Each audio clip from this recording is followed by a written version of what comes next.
Start करें students.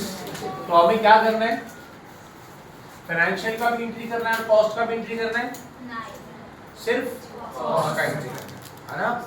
तो when I से नॉन इंटीग्रेटेड करो, तो एक्चुअली नॉन इंटीग्रेटेड में दो अलग अलग बुक्स होते हैं, कॉस्ट के बुक्स अलग होते हैं और फाइनेंस के बुक्स अलग होते हैं, लेकिन हमें दोनों नहीं करना है, हमें सिर्फ कॉस्ट की एंट्री करनी है। ओके, एग्जाम में आपको दोनों नहीं पूछेंगे, एग्जाम में आपको नॉन इंटीग्रेटेड बोला तो आपको सिर्फ कॉस्ट का ही बुक्स पूछेंगे।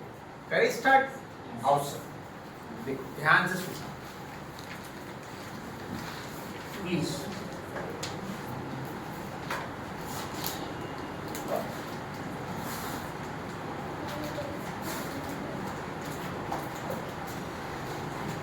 देखो, when we say cost accounting entry करो,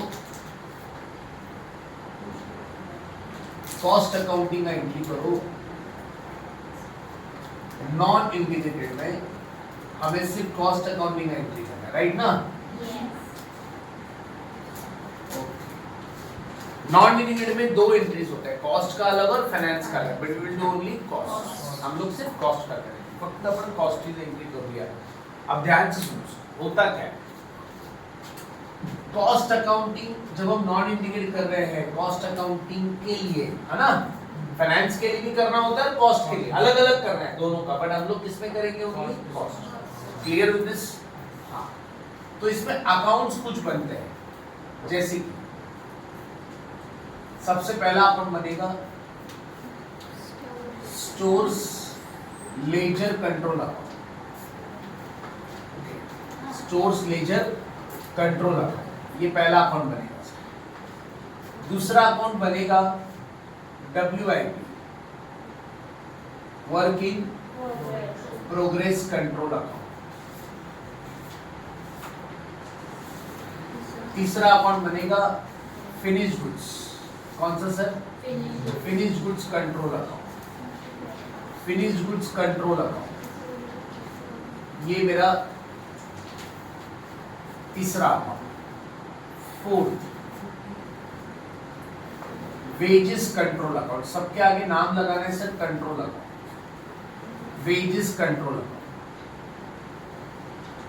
फिफ्थ बनेगा फैक्ट्री ओवरहेड्स कंट्रोल अकाउंट, इसको मैन्युफैक्चरिंग ओवरहेड्स भी बोलते हैं। फैक्ट्री ओवरहेड्स, मैन्युफैक्चरिंग ओवरहेड्स या फिर प्रोडक्शन ओवरहेड्स, मैंने शॉर्ट में लिखा हुआ है। फैक्ट्री ओवरहेड्स, प्रोडक्शन ओवरहेड्स और manufacturing overheads control account. Okay, control account. Then sixth, office and administration overheads control account, overheads control account, ये अकाउंट बनेगा।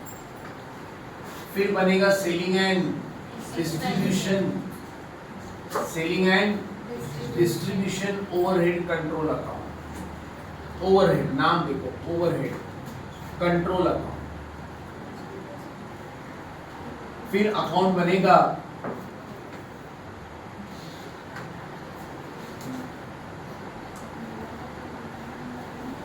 क्या सर, कॉस्ट ऑफ सेल्स। फिर बनेगा सेल्स अकाउंट।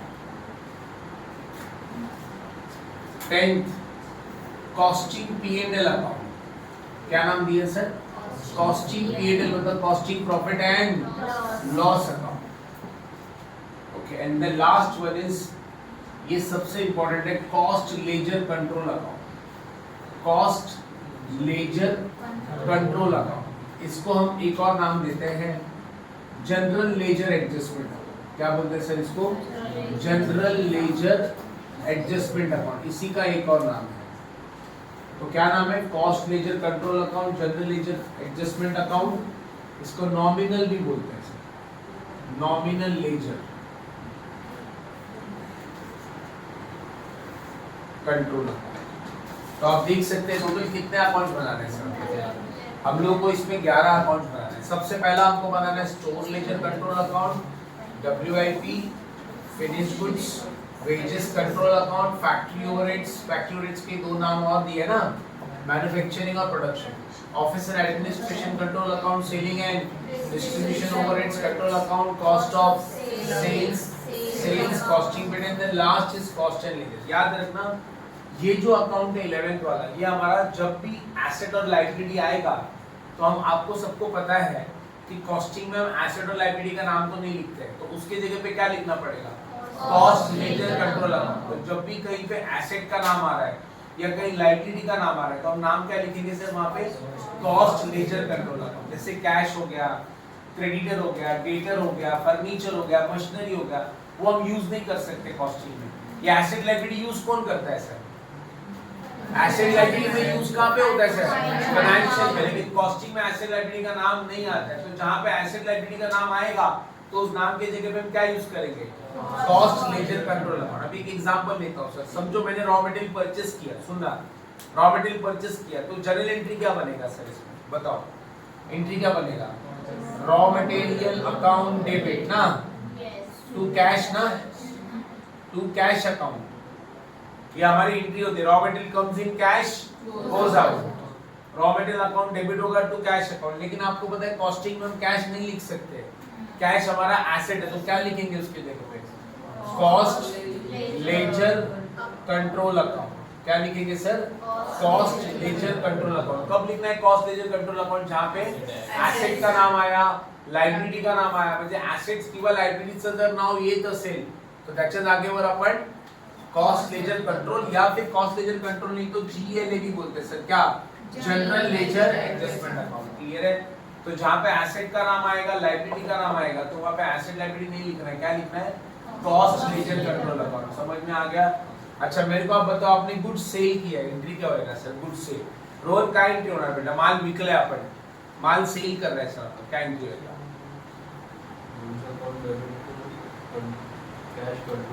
काय गुड्स अकाउंट डेबिट होणार बेटा।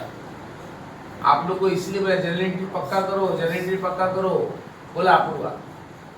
Good cell करतोय, काय एंट्री होणार, नॉर्मल एंट्री सांगा, cash account debit. Very good बेटा। आप जब गुड सेल करोगे तो बेटा कैश आएगा ना, काय करतोय रोहन, कैश अकाउंट डेबिट क्यों होगा सर, आपने गुड सेल किया है तो कैश अकाउंट डेबिट टू क्या लिखेंगे, to sales account, cash account debit to sales account. But यहाँ पे हम कैश नहीं लिखेंगे, क्या लिखेंगे, कॉस्ट लेजर कंट्रोल अकाउंट। मैं आपसे ये बोल रहा हूँ नॉर्मल एंट्री क्या होता है, कैश लिखते हैं, बट कॉस्टिंग में कैश नहीं आएगा, क्या आएगा कैश के जगह पे, तो जिधर जिधर कैश आता है वो कैश को हटा देना है, क्या लिखना है, कॉस्ट लेजर कंट्रोल अकाउंट। समझ में आया। क्योंकि हम कॉस्टिंग में बेटा एसेट्स और लायबिलिटीज का नाम नहीं लिखते। मैंने आपसे नॉर्मल एंट्री क्या पूछा, नॉर्मल एंट्री क्या है, cash account debit to sales account, ये नॉर्मल वे में। लेकिन कॉस्टिंग वाले कैश को नहीं लिखेंगे, क्या लिखेंगे sir, cost ledger control account. अच्छा रोहन वेजेस पेड एंट्री हो जाए, एंट्री का होना वेजेस पेड। मैं सबसे पूछूंगा, मैं रोहन को जरा पूछ रहा हूँ बिकॉज उसका एंट्रीज आता है नहीं आता है, उसको फ्रेम करने के लिए काय एंट्री होणार रोहन, वेजेस पेड। हे सोडून दे, तू नॉर्मल एंट्री काय करणार, wages account debit to cash account, क्या एंट्री राइट है, राइट है ना सर। अरे वेजेस अपना एक्सपेंसेस है, टू कैश गोज आउट, तो अब ये नॉर्मल एंट्री है जो फाइनेंस वाले कर सकते हैं, ये फाइनेंस वाले एंट्री है क्योंकि फाइनेंस वाले कैश शो कर सकते हैं। तो कॉस्ट वाले क्या करेंगे, मतलब फाइनेंस वाले कैश लिख सकते हैं, एसेट लिख सकते हैं, लायबिलिटी लिख सकते हैं, बट कॉस्ट वाले एसेट लायबिलिटी नहीं लिखेंगे, क्या लिखेंगे sir, cost ledger control account. अलमत डाउट है आपको, Vaibhav, anybody please, Shubham. Finance वाले लोक कॅश लिहू शकतात, ऍसेट लिहू शकतात, बट कॉस्टिंग वाले ऍसेट और लायबिलिटी नहीं शो करते, दे विल राइट कॉस्ट। समझ में आया।